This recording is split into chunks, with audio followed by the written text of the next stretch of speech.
So, what is neuropathy? So, basically, neuropathy it is about basically nervous system and how nervous system is divided into peripheral neuropathy and central nervous system. Peripheral जो neuropathy होती है वो again further सब divided in autonomic and somatic and autonomic further subdivided into sympathetic and parasympathetic nervous system, and somatic is divided into sensory input and motor output. I will explain everything, so don't worry about. As on, as we move on further, we will discuss each and everything in detail. Okay, so what is the function of peripheral neuropathy, what is central nervous system, how to map into astrological charts, we will see everything. Okay, so nervous system, basically, as I said, it is divided into two parts: central nervous system, which controls brain and spinal cord, and peripheral nervous system. It's again subdivided into autonomic nervous system.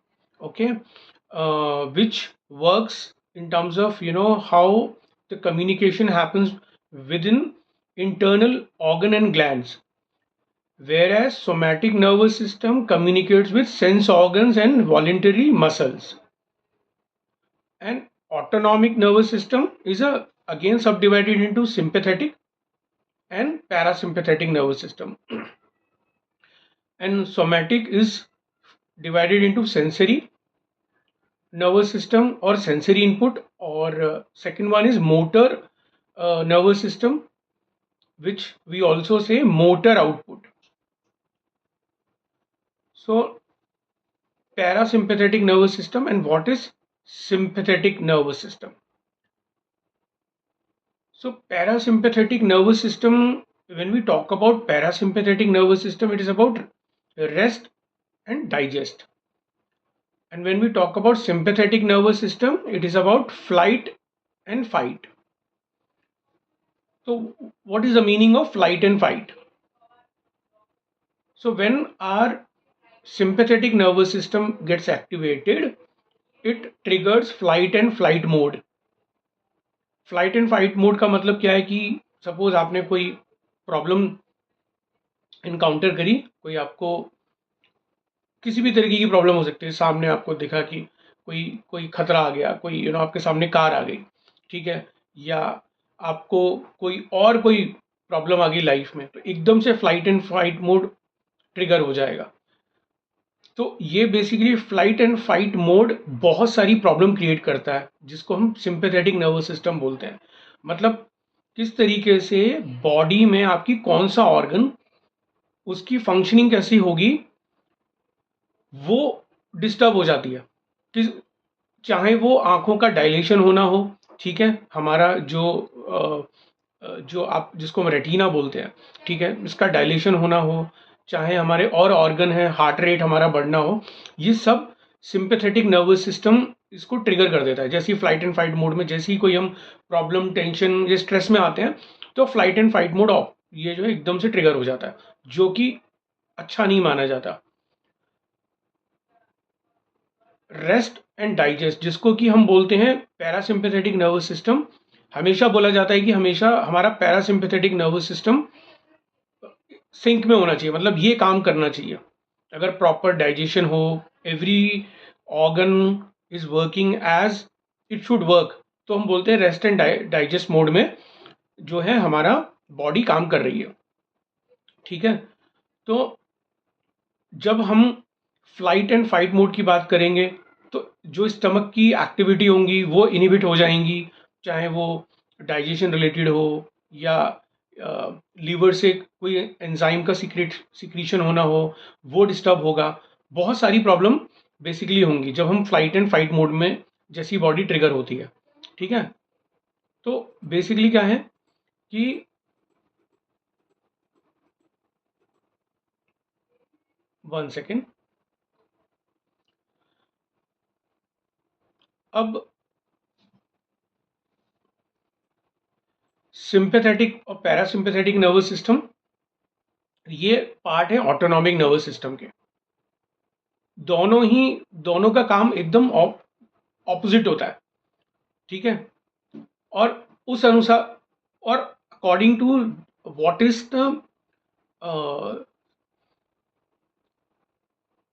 The system is going to get trigger, the body function will be according to that, you know the system which is getting activated, whether it is parasympathetic or sympathetic nervous system, ठीक है। तो sympathetic nervous system जैसे मैंने बोला is responsible for flight और fight, और parasympathetic nervous system is for rest and digest। तो जब sympathetic nervous system ट्रिगर होगा तो ये प्रिपेयर करेगा बॉडी को फिजिकल एक्टिविटी, जैसे कि by increasing heart rate, blood pressure, breathing rate बढ़ जाना, है ना। जो आंखों में का जो रेटिना जिसको पीपल बोलते हैं वो डायलेट होना शुरू हो जाएगा। ये ब्लड वेसल को कंस्ट्रिक्ट करेगा ये, ओके। और एक्टिवेट करेगा आपके स्वेट ग्लैंड को, पसीना आना शुरू हो जाएगा, रिलीज करेगा मल्टीपल हार्मोन को रिलीज करेगा, जैसे एपिनेफ्रिन को रिलीज करेगा हमारे एंडोक्राइन सिस्टम से, ठीक है। जब पैरासिम्पैथेटिक नर्वस सिस्टम आपका एक्टिवेटेड रहेगा तो क्या होगा, ये कंजर्व करेगा energy by slowing the heart rate and decreasing the blood pressure, and also control the digestion and the urination, और रिलीज करेगा हार्मोन एसिटिल कोलाइन, ठीक है। और ये बेसिकली जो पैरासिम्पैथेटिक नर्वस सिस्टम है और सिंपैथेटिक नर्वस सिस्टम है, they work kind of together, मतलब ये सिंक में ही काम करते हैं, ठीक है। और ये इनका काम क्या है, बॉडी को बस बैलेंस में रखना है, ठीक है। सिंपैथेटिक नर्वस सिस्टम तब प्रेसिडेंस लेगा, तब टेक ओवर करेगा जब कोई स्ट्रेसफुल सिचुएशन आएगी आपके सामने, और पैरासिम्पैथेटिक नर्वस सिस्टम वापस से कब आएगा, जब बॉडी स्ट्रेसफुल सिचुएशन से बाहर आ जाएगी, नॉर्मल हो जाएगी। तो आपका क्या होगा, पैरासिम्पैथेटिक नर्वस सिस्टम उस समय वापस से जब बॉडी टेक ओवर करेगी तो वो कब करेगी, जब स्ट्रेसफुल सिचुएशन से आप बाहर आ जाएंगे, ठीक है। अब अगेन न्यूरोपैथी पे आते हैं। देखो, न्यूरोपैथी बेसिकली क्या है, इज अ नर्व डिजीज, और जिसकी वजह से पेन होगा, numbness, tingling, swelling, muscle weakness, okay. और ये अलग अलग बॉडी पार्ट्स को ये अफेक्ट करती है, मतलब हाथों में ट्विचिंग होना, और फीट में इस तरीके की सेंसेशन होना, बर्निंग सेंसेशन होना, ये उसके सिम्टम्स हैं। There are many symptoms which I will tell you, okay. तो जैसे मैंने बोला, neuropathy is a nerve disease, okay, that cause pain, numbness, tingling, swelling और मसल वीकनेस। और ये फर्दर सब डिवाइडेड है, जैसे पेरिफेरल न्यूरोपैथी, ऑटोनॉमिक न्यूरोपैथी, और मोनो न्यूरोपैथी, पॉली न्यूरोपैथी। अब पेरिफेरल न्यूरोपैथी क्या होता है कि ये जब पेरिफेरल न्यूरोपैथी जब डैमेज होता है तो ये सेंस करता है information from brain to the spinal cord and then again further to the rest of the body. और ऑटोनॉमिक न्यूरोपैथी में क्या होता है, जब ये डैमेज होता है, जब ये बेसिकली मतलब ये क्या फर्दर करेगा, ये क्या करेगा, ये अफेक्ट करेगा कि जो मैसेज, जो सेंट, जो जो ब्रेन और दूसरे ऑर्गन के बीच में जो कम्युनिकेशन होना है, ये उसको अफेक्ट करेगा ये, ठीक है। और जो मोनो न्यूरोपैथी है, ये सिर्फ, इसका मोनो मतलब सिंगल, तो ये एक नर्व को डैमेज करेगा। पॉली न्यूरोपैथी करेगा डैमेज, मतलब multiple nerves of the different parts of the body, okay. तो न्यूरोपैथी है which is basically we are referring to the damage of the nerves within the peripheral nervous system, which is the network of the nerves that transmit information from the brain and spinal cord, or we can also say central nervous system, to the rest of the body, causing again symptom like numbness, tingling, burning, pain, muscle weakness, okay. So neuropathy is a condition where peripheral nerves are damaged, disrupting the communication with the central nervous system. So peripheral neuropathy related है हमारे spinal nervous system से, because it refers to the damage to the nerves that branch out from the spinal cord, which are part of the peripheral nervous system. So essentially, matlab when the nerves connecting to the spinal cord to the rest of the body are damaged, it result into peripheral neuropathy. Peripheral neuropathy happens when nerves that are located outside of the brain and spinal cord are damaged. So इस condition में ही pen होना, weakness होना, है ना, ये कुछ उसके symptoms हैं.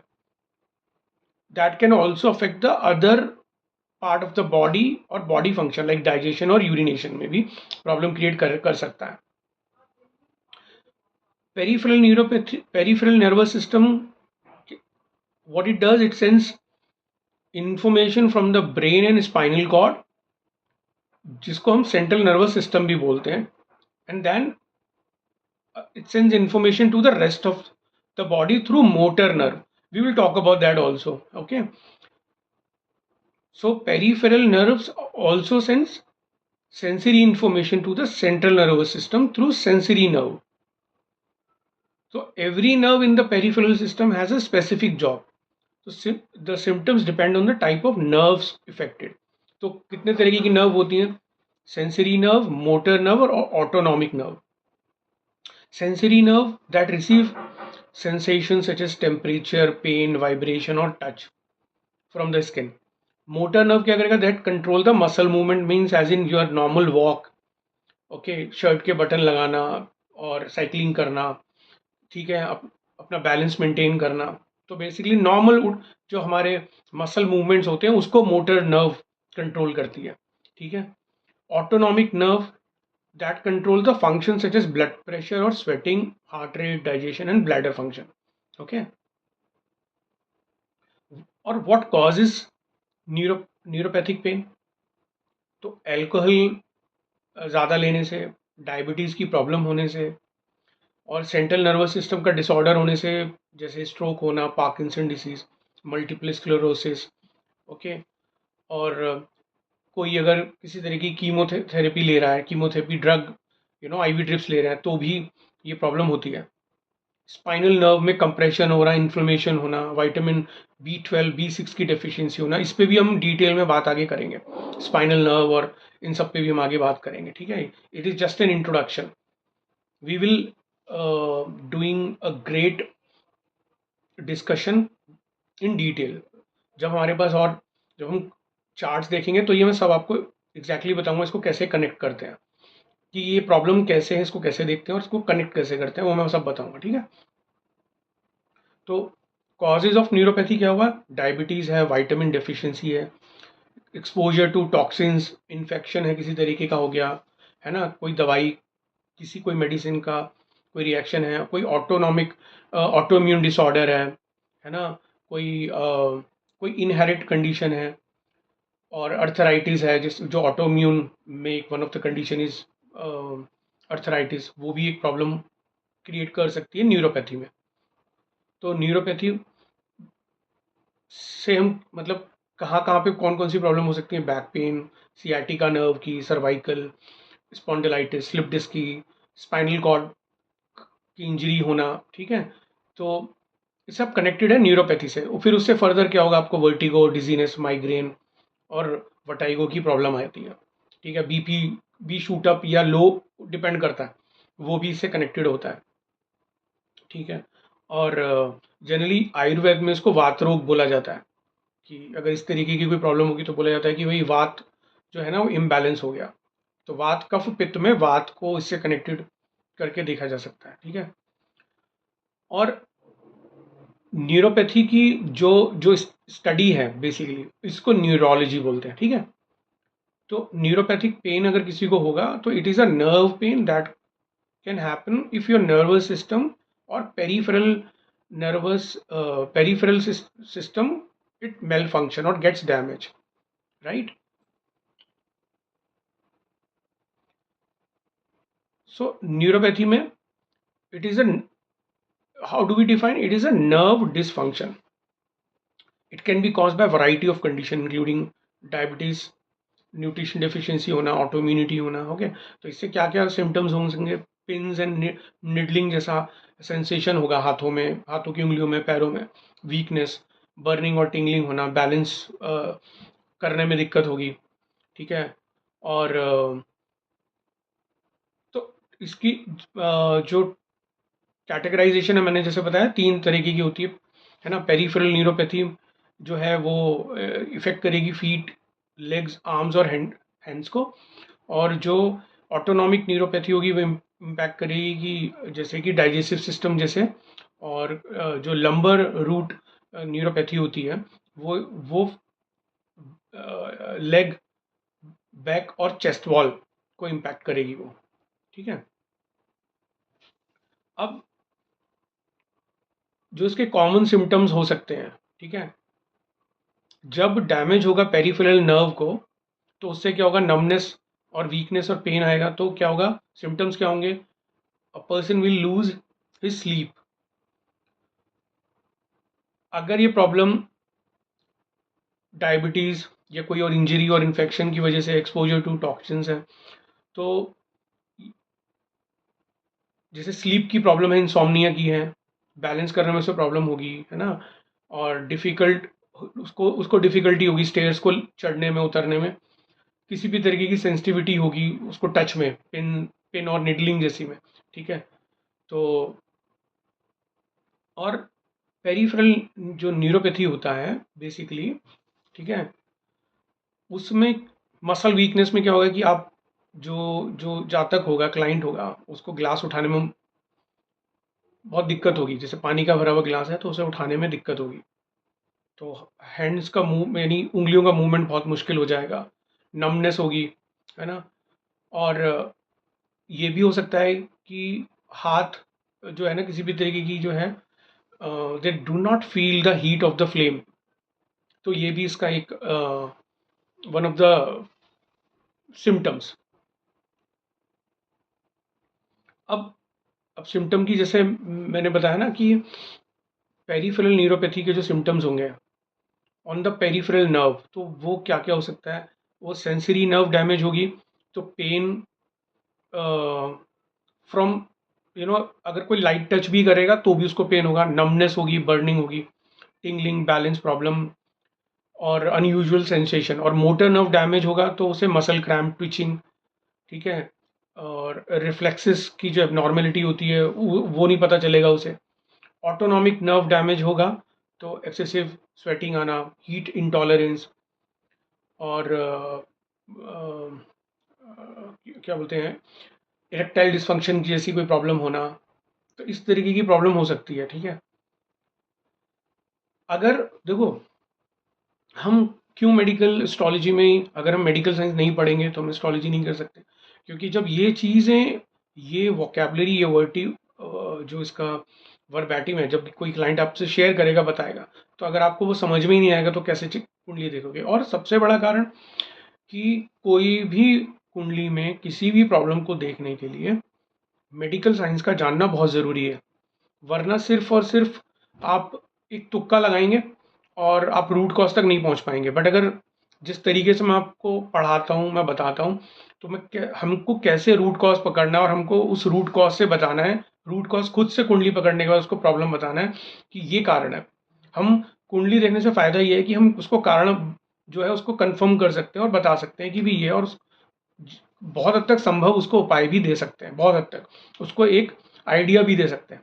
ठीक है, और ये सब जानना हमारे लिए बहुत ज़रूरी है कि मोटर नर्व डैमेज क्या होता है, ऑटोनॉमिक नर्व डैमेज क्या होता है, सेंसरी नर्व डैमेज क्या होता है, न्यूरोपैथी क्या होता है, पेरिफेरल नर्वस सिस्टम क्या होता है, पेरिफेरल न्यूरोपैथी क्या होता है, सेंट्रल नर्वस सिस्टम क्या होता है, वो हमको पता होना चाहिए। जब हम सेंट्रल नर्वस सिस्टम की बात करते हैं तो we are talking about the brain and spinal cord. When we talking about the peripheral neuropathy और पेरिफेरल नर्व्स, तो जो स्पाइन से जो नर्व्स जा रही हैं हम उसकी बात कर रहे हैं। तो ये सब हमें पता होना चाहिए, क्योंकि इसके डोमेन में बहुत सारी डिसीज़ आती हैं, बहुत सारी, कोई एक नहीं, बहुत सारी आती हैं। क्योंकि यूरिनरी प्रॉब्लम भी आएगी, ठीक है, सेक्सुअल डिस्फंक्शन की प्रॉब्लम भी आएगी, ठीक है, मसल वीकनेस की आएगी, मसल रिलेटेड प्रॉब्लम भी आएगी, बहुत सारी हैं। मतलब विजन प्रॉब्लम भी है, इवन जैसे ऑडिटरी जिसको हम बोलते हैं ना, मैंने लास्ट क्लास में बताया था, तो जैसे अगर किसी को सुनने में दिक्कत हो रही है तो वो भी इससे कनेक्टेड है। अभी मैं आगे वो सब क्रेनियल नर्व और सब बताऊंगा कि हाउ दे आर कनेक्टेड। ठीक है, क्रेनियल नर्व के बारे में भी बताऊंगा अभी आपको, माइलोपैथी के बारे में भी बताऊंगा। तो रूट कॉज ऑफ न्यूरोपैथी क्या है? विटामिन की डेफिशिएंसी है, B1 B6 E, और अदर मिनरल्स भी हो सकते हैं। ठीक है, नर्व प्रेशर हो सकता है स्पाइनल कॉर्ड में, कोई इन्फेक्शन या ऑटो इम्यून कोई और कंडीशन हो सकती है। ऑटो इम्यून पे हमारा एक प्रॉपर एक चैप्टर है, हम वो करेंगे।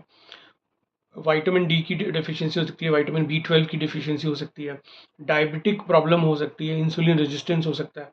इंसुलिन रेजिस्टेंस पे we have a complete 1 or 2 class dedicated, because I have written a book on insulin resistance. तो मेरी उस पर बुक है। फ्यूचर में हो सकता है I would write a complete book on neuropathy, and I would also right a complete book on auto immune condition. ठीक है, तो इस पर हम डेडिकेटेड चैप्टर करेंगे हम। तो इंसुलिन रेजिस्टेंस पे तो हम करेंगे ही करेंगे। ठीक है, प्रॉपर करेंगे कि ये क्या होता है, कैसे होता है, ये कैसे काम करता है, and what is insulin resistance, what problem it can give. ठीक है, वो भी हम करेंगे।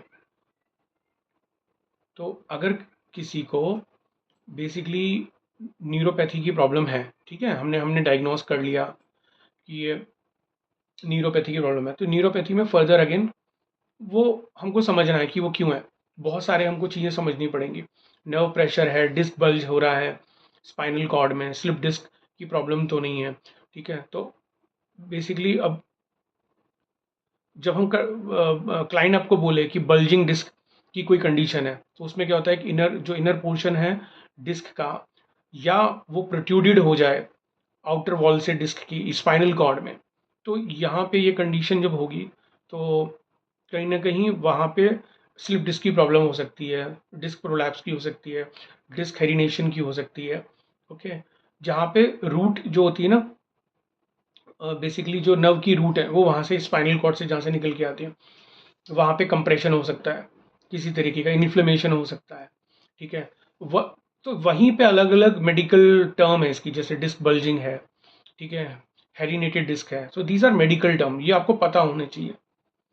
ठीक है, सियाटिक नर्व क्या होती है, तो वो कैसे हिप जॉइंट पेन से फिर थाई से कैसे ट्रैवल करती है, और सियाटिक नर्व क्या होती है, सियाटिक नर्व की प्रॉब्लम हो तो क्या हो सकता है। ओके, नर्व कंप्रेशन हो कहाँ पे है, वो स्लिप डिस्क मतलब जो जो स्पाइन है वो कहाँ पे डैमेज है, वो हमें पता होना चाहिए। ओके, डी जनरेटेड डिस्क है, थिनिंग डिस्क है, बल्जिंग डिस्क है, नॉर्मल डिस्क है, हमें उसमें डिफरेंस पता होना चाहिए। तो हम जब क्लाइंट हमको अपनी प्रॉब्लम बताएगा तो हम रिलेट भी कर सकते हैं, और ये एक टाइम पे एक ऐसा भी आएगा कि आप क्लाइंट के बिना बोले ही भी समझ जाओगे कि ये प्रॉब्लम है और इस वजह से है। But it will surely come with practice, वो मगर वो समझ में आपको आ जाएगा। ठीक है, नाउ टॉक अबाउट माइलोपैथी।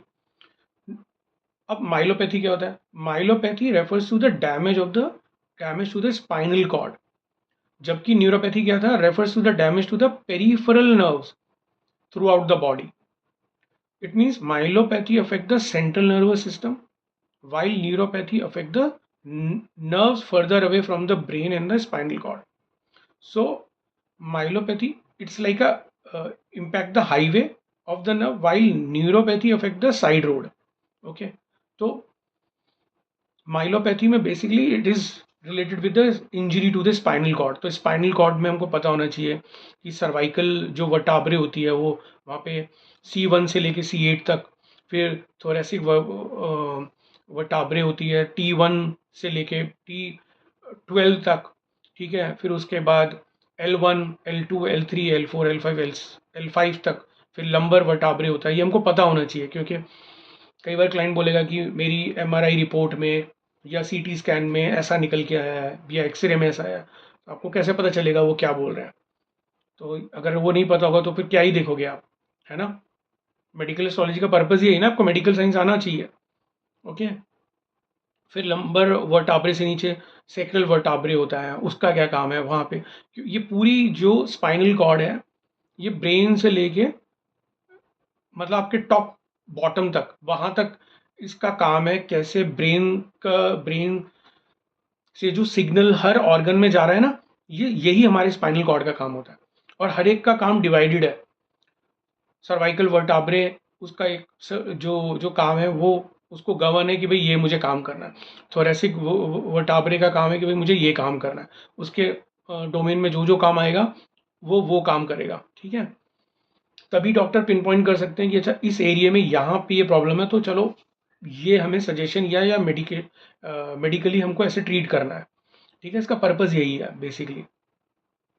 तो myelopathy is a spinal cord injury which is caused by compression of the spinal cord that can affect the body function, that cause weakness, numbness, tingling, difficulty with fine motor skills, balance problem, impaired walking ability, and loss of and loss of bladder और bowl control. मतलब ये urination की problem से भी जुड़ा हुआ है ये।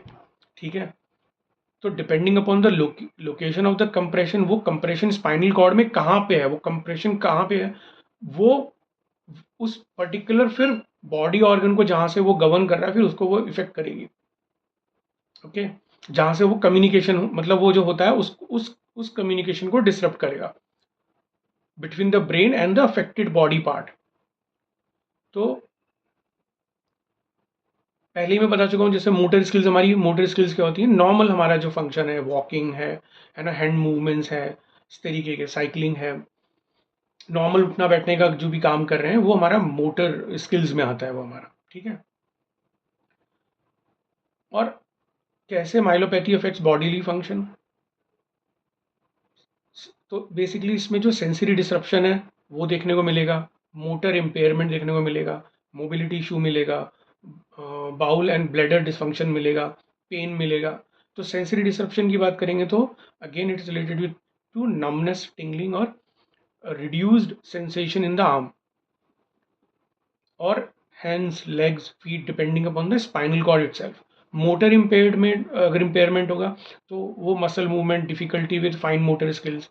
ठीक है ना, जैसे मैंने बोला था, राइटिंग में, वॉकिंग करने में, शर्ट के बटन लगाने में, और कोई इम्पेयर्ड कोऑर्डिनेशन स्किल्स हो सकता है, किसी भी तरीके की और कोऑर्डिनेटिव जो स्किल्स होते हैं। मोबिलिटी इशू में बात करें तो वॉकिंग, पुअर बैलेंस, ठीक है, मसल वीकनेस, और बाउल एंड ब्लैडर डिसफंक्शन में potential loss of bladder bowel control depending upon the severity of the spinal cord compression. तो जहाँ पे भी स्पाइनल कॉर्ड कंप्रेशन होगा वो उस पर डिपेंड करेगा वो। ठीक है, पेन होगा तो कहाँ पे, neck, arm, leg, back pain, depending upon the affected spinal cord region. तो specific type of myelopathy and their impacts. अब स्पेसिफिक टाइप्स ऑफ माइलोपैथी कौन से देखते होता है, cervical myelopathy, thoracic myelopathy, lumbar myelopathy. Cervical में जो माइलोपैथी है, ठीक है, ये अफेक्ट करता है नेक एरिया को, जो कि C1 से लेके C8 तक होता है। तो ये that again can lead to the weakness and numbness in the arms and hands, and then will again give a problem in the fine motor skills and balancing problem. Thoracic myelopathy जो होता है, ठीक है, जो thoracic वर्टाब्रे का जो portion आता है, T1, T2, T3, T4, T5, T6, T7 से लेके T12 तक, तो यहाँ पे अगर कोई प्रॉब्लम होगी, यहाँ पे डिस्क बल्ज की प्रॉब्लम होगी, तो क्या प्रॉब्लम हो सकती ये बैक पेन दे सकता है ना, वीकनेस दे सकता है, नमनेस प्रॉब्लम दे सकता है लेग्स में। लंबर माइलोपैथी की बात करेंगे तो जो थोड़ा कम देखने को होता है, बट ये भी प्रॉब्लम है बेसिकली, इससे भी प्रॉब्लम है। तो इससे भी टांगों में वीकनेस देखने को मिलेगी, लोअर बैक रीजन में प्रॉब्लम देखने को मिलेगी। अगेन टोटल, अगर टोटलिटी में देखोगे तो क्या क्या प्रॉब्लम हो सकती है, अगर टोटलिटी में देखोगे तो नमनेस, वीकनेस है, पेन है, नेक, आर्म्स, लेग्स में, लोअर बैक में प्रॉब्लम है, difficulty with fine motor skills, writing में, शूलेस बांधने में, ठीक है, loss of balance and coordination, और inability to control urination, bowel movement. तो इसके ट्रीटमेंट की भी बात करेंगे हम क्या क्या सजेस्ट कर सकते हैं, क्या बता सकते हैं, मैं वो बताऊंगा आपको। ठीक है, टाइप्स ऑफ माइलोपैथी में बता ही चुका हूँ। Cervical myelopathy, thoracic myelopathy, lumbar myelopathy.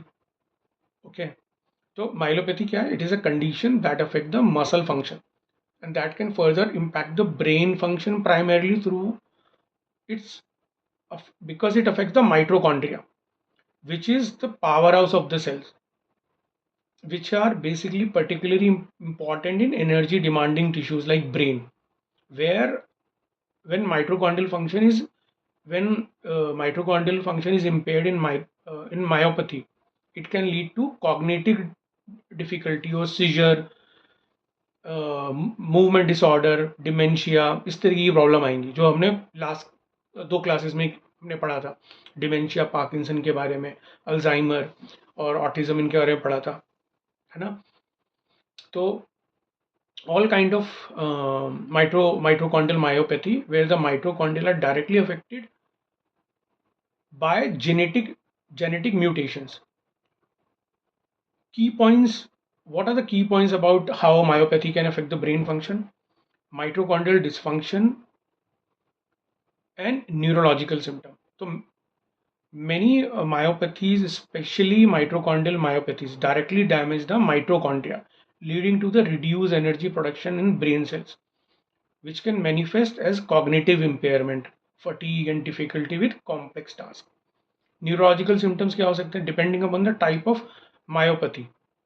So other neurological symptoms like seizure, stroke like episode होना, hearing loss होना, vision problem होना, that can also occur due to the impaired brain function related to the mitochondrial dysfunction.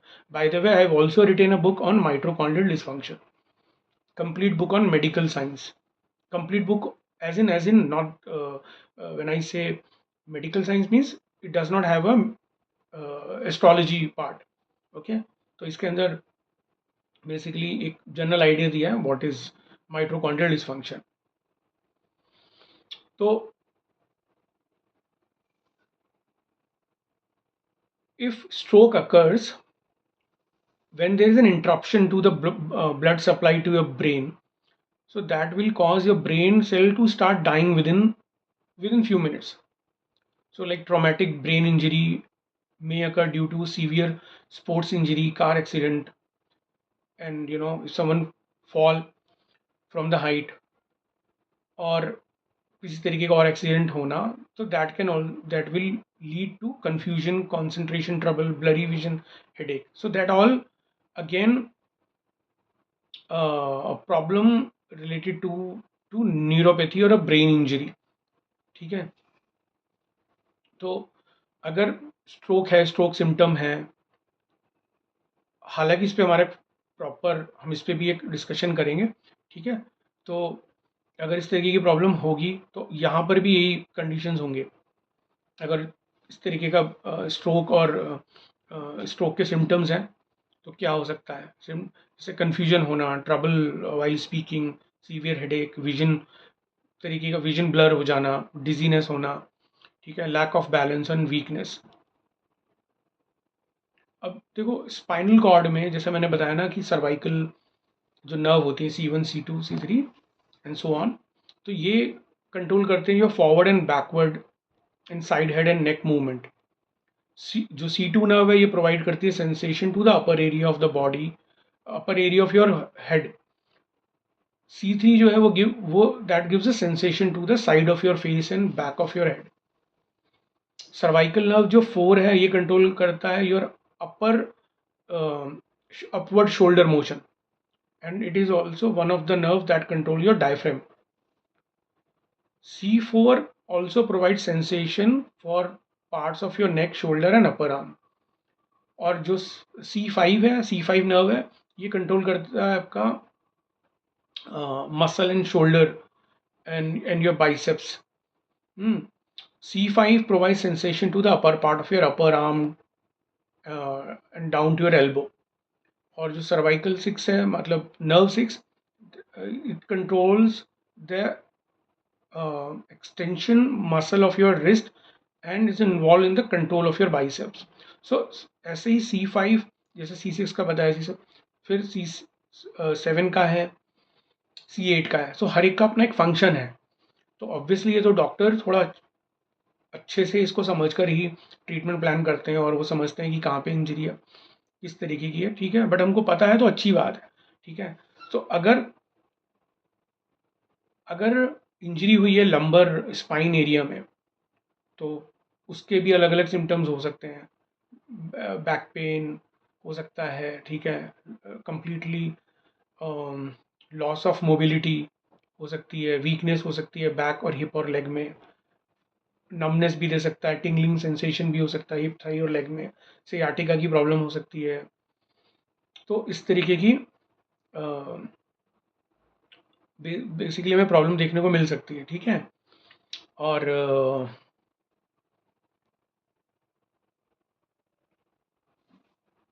Neuropathy में मतलब basically अलग अलग तरीके के doctor test करते हैं। नर्व कंडक्शन टेस्ट है और इलेक्ट्रॉनिक सिमुलेशन टेस्ट है। तो डॉक्टर अलग अलग तरीके से गेज करने की कोशिश करते हैं कि बेसिकली प्रॉब्लम किस तरीके की है, किस डोमेन में प्रॉब्लम आ रही है, ठीक है। तो अगर वो डायबिटिक न्यूरोपैथी है तो वो अपने कुछ बायोमार्कर्स हैं, उससे वो पता करेंगे टेस्ट करके, ठीक है।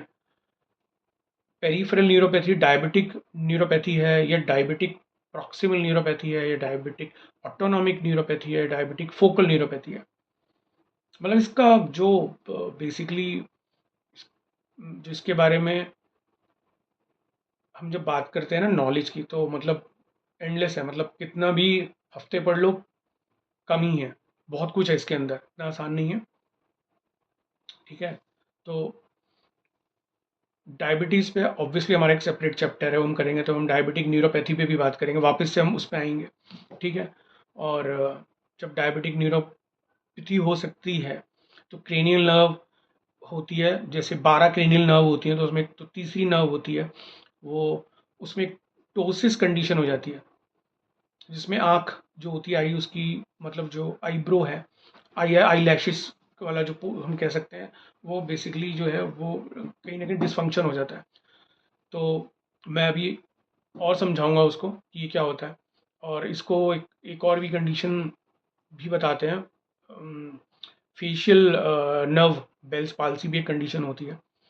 अभी वो भी, उस पर भी मैं बताऊंगा, और उस पर भी कुछ केस स्टडी मेरे पास हैं एक दो, वो भी हम डिस्कस करेंगे, ठीक है। तो सिम्टम्स क्या हो सकते हैं डायबिटिक न्यूरोपैथी की, कि अब किसी को डायबिटिक न्यूरोपैथी होगी तो डॉक्टर चेक क्या कर सकता है कि किडनी अफेक्टेड तो नहीं है, प्रोटीन तो नहीं आ रहा यूरिया में, माइक्रो एल्ब्यूमिन की क्या रेंज है, ठीक है। Because neuropathy can affect the sensation और सेंसरी सिस्टम, और फीट में किसी तरीके की सेंसेशन चले जाना, तो that lead to diabetic foot ulcer. तो गैंग्रीन होना, फिर फर्दर एम्पुटेशन होना, ये सब कनेक्टेड है। तो दैट अफेक्ट द मसल्स और द मोटर सिस्टम। तो उसको क्लॉफुट भी बोलते हैं। अब अगेन ये प्रॉब्लम कैसे हमको समझना है, करना है, थोड़ा डिफिकल्ट है, बट करेंगे, ठीक है। तो ये अगर प्रॉब्लम होगी, कैसे बॉडी के किस पार्ट को अफेक्ट करेगा, हार्ट प्रॉब्लम को, digestive urinary tract problem, urinary जो ट्रैक्ट है उसको करेगा, नमनेस का प्रॉब्लम लेग में फीट में करेगा, वो हम समझेंगे धीरे धीरे, ठीक है। अब there is one more thing I would like to also tell you. Neuralgia, neuralgia भी क्रेनियल नर्व्स से कनेक्टेड है। तो न्यूरोलजिया का भी अगर पेन होता है तो इट्स अ शार्प पेन, तो उसमें नर्व इरिटेशन और नर्व डैमेज की वजह से बहुत ही शार्प पेन होता है। और ये जो बेसिकली प्रॉब्लम है, इसको बोलते हैं, एक प्रॉब्लम का नाम है, इसको बोलते हैं ट्राइजेमिनल न्यूरालजिया। तो ये अफेक्ट करता है ट्राइजेमिनल नर्व को, which originates in the brain and that further extends into the face. So face मतलब it will go to the like nose, mouth and teeth, ठीक है। तो इस तरीके की कई बार भी प्रॉब्लम आपको देखने को मिल सकती है। और क्या क्या न्यूरोलजिया के कितने टाइप्स हैं, they are basically post therapeutic neuralgia, trigeminal neuralgia, और ऑक्सीपिटल न्यूरालजिया, अलग अलग कंडीशन है, मगर हमको थोड़ा पता है तो अच्छी बात है। ठीक है। और किस वजह से न्यूरालजिया की प्रॉब्लम हो सकती है? डायबिटीज़ हो, ऑटोइम्यून डिसीज़ हो, ठीक है, कोई वेस्कुलर प्रॉब्लम हो जिसमें कि it reduce the blood flow in blood flow in the blood vessels and oxygen supply to the peripheral nerve. So that can result into nerve tissue damage or cell death. Multiple sclerosis की problem हो, so this can also damage the protective covering of the fiber nerve. Okay, ये भी problem हो सकती है। तो risk factor क्या क्या है न्यूरोलॉजी के? As is one of the factor, है ना। कोई भी और डिसीज़ जो मैंने बताई अभी, डायबिटीज़, मल्टीपल स्क्लेरोसिस, कोई फैमिली हिस्ट्री हो, तो रिस्क फैक्टर को ऐसे एनालिसिस किया जा सकता है बाय डॉक्टर। ठीक है। तो सिम्टम्स ऑफ न्यूरोलॉजी में क्या होगा? शार्प पेन होगा, ओके, परसिस्टेंस, एकदम बर्निंग सेंसेशन होगी, और मसल वीकनेस की प्रॉब्लम होगी।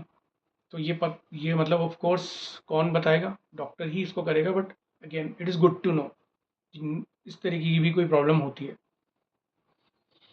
और डायग्नोजिंग अगर कोई करना चाहे, मतलब इसका जब करेंगे तो doctor of course x-ray, MRI, CT scan करेंगे। ठीक है, वो तो फिजिशियन रेकमेंड करते हैं कि क्या उस समय पे क्या करना चाहिए। तो ये जितने भी डायग्नोस्टिक टूल्स हैं, तो वो फिर मेडिकल हिस्ट्री देखना, सब कुछ उस पर वो डिपेंड करता है। ठीक है। फिर इसके ट्रीटमेंट क्या क्या है, ट्रीटमेंट पे हम बात करेंगे। Okay, what treatment we can suggest to the client, and then he can further confirm with his treating doctor और हिज फिजिशियन, वो चेक वो कर सकते हैं वो। अब देखो, बेसिकली क्या है कि ना, अ, इस पे हम बात कर चुके हैं, मोटर न्यूरोपैथी, सेंसरी न्यूरोपैथी पे हम बात कर चुके हैं, ऑटोनॉमिक न्यूरोपैथी पे बात कर चुके हैं हम, कि बेसिकली अगर मोटर न्यूरोपैथी होगी तो क्या प्रॉब्लम हो सकती हैं, सेंसरी न्यूरोपैथी होगी तो क्या हो सकता है, ऑटोनॉमिक न्यूरोपैथी होगी तो उसमें क्या प्रॉब्लम हो सकती है, मतलब digestion related, sweat gland related, bowel और ब्लैडर रिलेटेड प्रॉब्लम हो सकती है। तो अब जैसे कि पेरिफेरल न्यूरोपैथी जो होती है, मतलब 100 से ज़्यादा तरीके की टाइप्स हैं इसके। ठीक है। तो मेजर रीजन, जो इसका रीज़न है, डायबिटीज़ तो है ही है, but there are many other reasons also. ठीक है।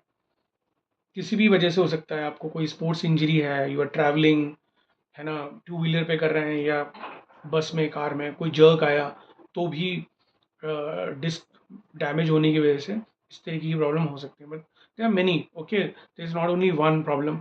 एक ही आप, मतलब जैसे आपका डे टू डे लाइफ में बॉडी मूवमेंट नहीं है, वॉकिंग इतनी नहीं है, ठीक है, एक्सरसाइज नहीं है, तो भी डिस्क डीजनरेट होती है, तो वो भी एक कारण हो सकता है। ठीक है। अब देखो, मैंने बताया था जैसे क्रेनियल नर्व जो होती हैं, ऑलमोस्ट लाइक दे 12 तरीके की जो होती है ना, क्रेनियल नर्व होती है। हर क्रेनियल नर्व का अपना एक काम है, कि अगर कौन सी नर्व बेल पाल्सी की प्रॉब्लम देगी, तो जिसमें क्या होता है, फेशियल नर्व की प्रॉब्लम हो जाती है, तो उसमें kind of one side of the face, it will drop. तो ऐसा लगेगा कि कुछ पैरालिसिस टाइप का ऐसा कुछ लगेगा, एक एक साइड का फेस का, तो बेल पाल्सी बोलते हैं। ऐसी ट्राइजेमिनल न्यूरालजिया है। जब फिफ्थ क्रेनियल नर्व डैमेज होगी, तो एक शार्प शूटिंग पेन सा जाएगा, मतलब चीक्स और लोअर फेस की तरफ और आईज की तरफ और टीथ की तरफ। ठीक है। और अगर माइक्रोवेस्कुलर क्रेनियल नर्व की प्रॉब्लम है, तो ये भी आँखों से रिलेटेड है। ठीक है। अगर थर्ड जो नर्व है, वो अगर अफेक्ट होती है, तो वो भी आई मूवमेंट को गवर्न करती है, उसके डोमेन में आती है। ऐसी फोर्थ नर्व जो होती है वो भी बेसिकली क्या होती है, कहीं ना कहीं वो मतलब कि it's related with the nose, ठीक है। And then sixth, and then further, हर अपना नर्व का अपना अपना एक काम है। 12 तरीके की नर्व होती हैं जिसको क्रेनियल नर्व बोलते हैं। और अगर जैसे किसी की एट्थ क्रेनियल नर्व अगर डैमेज है तो ये हियरिंग लॉस प्रॉब्लम दे सकती है। अगर बचपन में ही किसी की ये नर्व डैमेज हो जाए, बच्चा 2 3 4 साल का है, तो उसको हियरिंग लॉस की प्रॉब्लम हो सकती है। मगर ये पता करना बहुत मुश्किल है। तो एट्थ क्रेनियल नर्व होती है, उसमें ये हो सकता है। 12 में से कोई भी अगर क्रेनियल नर्व डैमेज होगी तो वो क्रेनियल नर्व जिस भी बॉडी पार्ट के को गवर्न करती होगी, स्पेशली फेस का, वहाँ पे उसको प्रॉब्लम आएगी वो, ठीक है। चाहे वो माइक्रोवेस्कुलर क्रेनियल नर्व वाली हो, बेल पाल्सी की प्रॉब्लम हो, ठीक है, या जो भी जैसे मैंने बताया हेयरिंग लॉस वाली। तो फेस का मतलब एक साइड का जो हिस्सा है वो ऐसे ऐसे लगेगा गिरा हुआ सा है, काइंड ऑफ पैरालिसिस सा लगेगा, ठीक है। तो इन सब का अगर हम बात करें causes of neuropathy, there are many, बहुत सारी हैं, कोई एक नहीं है। चाहे वो थायराइड रिलेटेड प्रॉब्लम हो, हार्मोनल प्रॉब्लम हो, एंडोक्राइन डिसऑर्डर हो, किडनी लीवर का फंक्शन हो, वायरस बैक्टीरियल या कोई इन्फेक्शन हो, जेनेटिक डिसऑर्डर हो, ऑटोनॉमिक डिसीज हो, है ना, ये कुछ भी हो सकता है।